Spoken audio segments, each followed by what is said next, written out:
Welcome friends, আমি এই মুহূর্তে রাইট টু এডুকেশন অ্যাক্ট 2009-এর সেই জায়গাটা রয়েছি, সেকশন 23 সাবসেকশন 1 এবং সাবসেকশন 2। সাবসেকশন 1টা অ্যাকচুয়ালি এনি পার্সনের কথা বলা আছে। এনি পার্সন যে শিক্ষক হবে তার জন্য যোগ্যতামান তাকে অর্জন করতে হবে, এটা ছিল সাবসেকশন 1। সাবসেকশনটা 2 বলা হচ্ছে এ টিচার।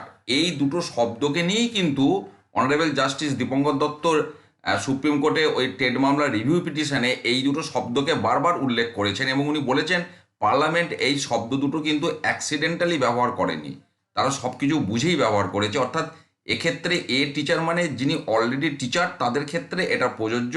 মিনিমাম যে কোয়ালিফিকেশন অর্জন করতে হবে তার জন্য 5 বছরের টাইম, ইত্যাদি ইত্যাদি বিষয়।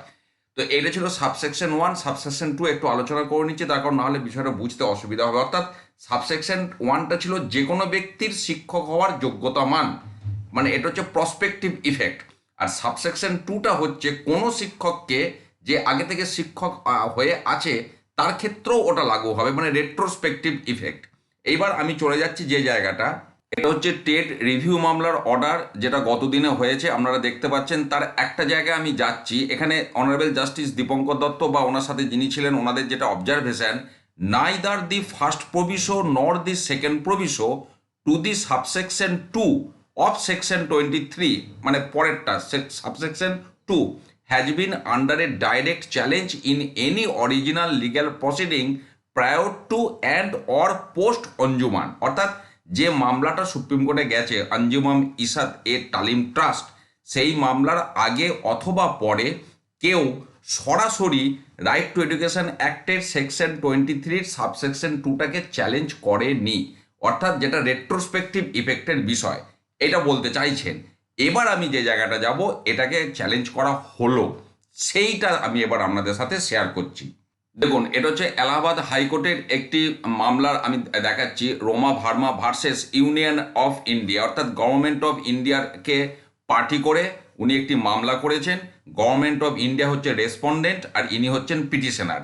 এখানে বক্তব্যটা দেখুন পরিষ্কার, by means of present writ petition the petitioners has assailed the validity of section 23(2), পরিষ্কারভাবে বুঝতে পারছে, মানে যেটা রেট্রোস্পেক্টিভ ইফেক্টের বিষয়, of the RT Act 2009 being ultra vires to section 23(1) of the Act 2009 and also Article 14 and 16 of the Constitution of India। অর্থাৎ যেটা বলা হচ্ছে সেকশন 23(1) অর্থাৎ যেটা প্রসপেক্টিভ ইফেক্ট ছিল, আমি একটু আগে আলোচনা করলাম, তার সাথে ভারতবর্ষের সংবিধানের আর্টিকেল 14 এবং 16 এই সব কটার পরিপন্থী বা বিরুদ্ধাচারণ করছে সেকশন 23 সাবসেকশন 2টা। এইটা হচ্ছে পিটিশনারের অ্যালিগেশন। এবার কোর্টের যেটা ডিরেকশন আপাতত, মানে কোর্ট যেটা অর্ডার দিয়েছে primarily, learned counsel for the respondent, respondent মানে ইউনিয়ন অফ ইন্ডিয়া, আর granted 3 weeks time to file counter affidavit.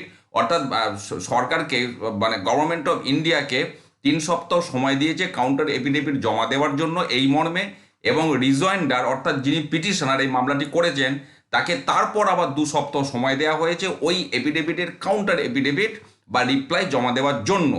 শেষকালে 3 নম্বর পয়েন্টটাও কিন্তু অত্যন্ত গুরুত্বপূর্ণ, বলা হচ্ছে considering the fact that the virus of aforesaid enactment has been assailed issue notice to the attorney general of India. অর্থাৎ ভারতবর্ষের অ্যাটর্নি জেনারেল অফ ইন্ডিয়াকে এইটার ব্যাপারে নোটিশ ইস্যু করার নির্দেশ দেওয়া হয়েছে, কারণ যেহেতু এনাক্টমেন্ট অর্থাৎ একটা অ্যাক্টের বৈধতা নিয়ে এখানে প্রশ্ন উঠেছে, যে কারণে অ্যাটর্নি জেনারেলকেও কিন্তু নোটিশ চিঠি দেওয়া হয়েছে।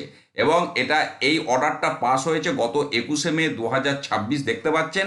এই মামলার পরবর্তী শুনানি আছে 3 আগস্ট 2026।